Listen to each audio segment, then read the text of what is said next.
Всем привет! Это Сергей Бойко. Я надеюсь, что вы видели фотографии из киевского пригорода Бучи. Фотографии и видео со свидетельствами зверств и погромов российской армии, на которых тела убитых людей лежат прямо на улицах. А вот что заявила на это российская Минобороны. Заметки о Буче появились сразу в нескольких зарубежных изданиях, похожи на спланированную медиакомпанию, учитывая, что войска покинули город 30 марта, где данные кадры были 4 дня. Тела на видео будто бы специально разложили ради создания более драматичной картинки. Минобороны называет фотографии и видео международных агентств из Бучи провокацией и фейком. Но давайте расскажу вам, что такое на самом деле фейки и как их распознавать. Вот хороший пример. 25 марта в интернете появилась новость, что российским айтишникам хотят ограничить выезд за границу. Естественно, на фоне того, что сотни, если не тысячи айтишников сейчас уезжают из России, эта новость быстро разошлась и вызвала некоторую тревогу. Особенно в сочетании с сообщениями о том, что людей, вывозящих технику, начали допрашивать на границе. Но совсем скоро в этот же день выяснилось, что эта новость чистой воды фейк. Сначала против выступила Минцифры, которая заявила, что не поддерживает никакие меры, связанные с передвижением IT-кадров. А потом эту новость опроверг даже Дмитрий Песков, который сказал, что речь идет об очередной утке. Пескова, конечно, никак нельзя считать мерилом правды, но это тот редкий случай, когда остановившиеся часы показали правильное время.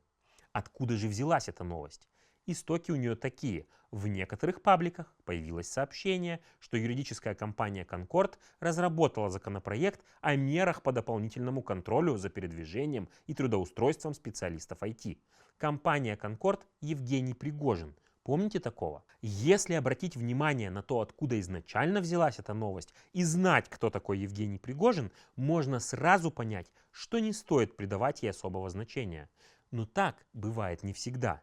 Часто новости разлетаются настолько стремительно, что ни проверить, ни найти источник информации никто даже и не пытается.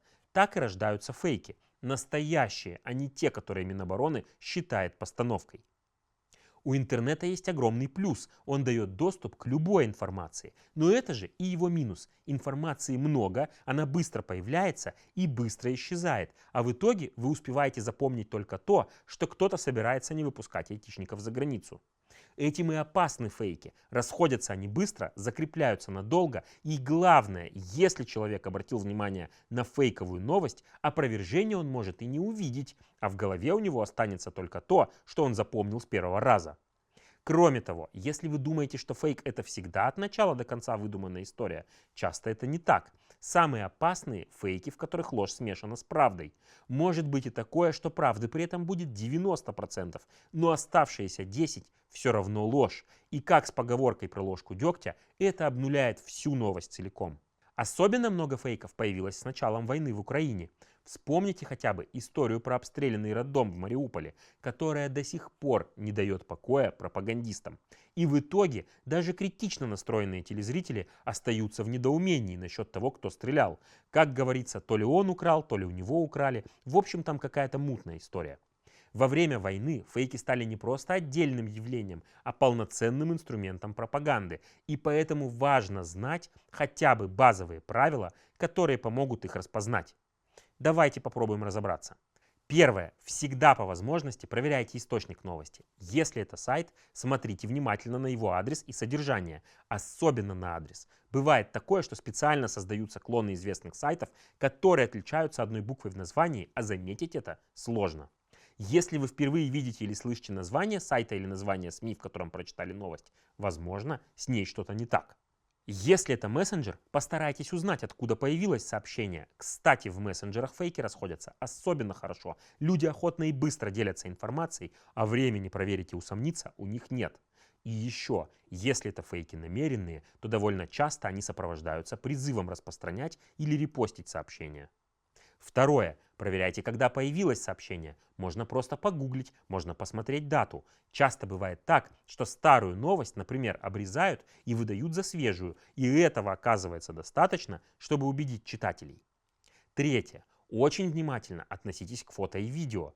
Помните, что смонтировать можно практически что угодно. Подделать видео гораздо проще, чем вы думаете, а про фото я даже и не говорю. Существует технология Deepfake, которая позволяет просто подменить лицо человека на видео так, что вы даже не поймете, что на самом деле это не он. Есть классические примеры, ну скажем, видео с Обамой, который якобы называет Трампа засранцем. Посмотрите, если не видели. President Trump is a total and complete dipshit. Четвертое. Если вы видите новость, обязательно читайте дальше заголовка. Во многих недобросовестных СМИ, а иногда и в хороших тоже, очень любят такую штуку, как кликбейт. Это когда в заголовок выносят какой-то факт, который может и не иметь прямого отношения к новости, но заставляет читателя кликнуть и открыть статью.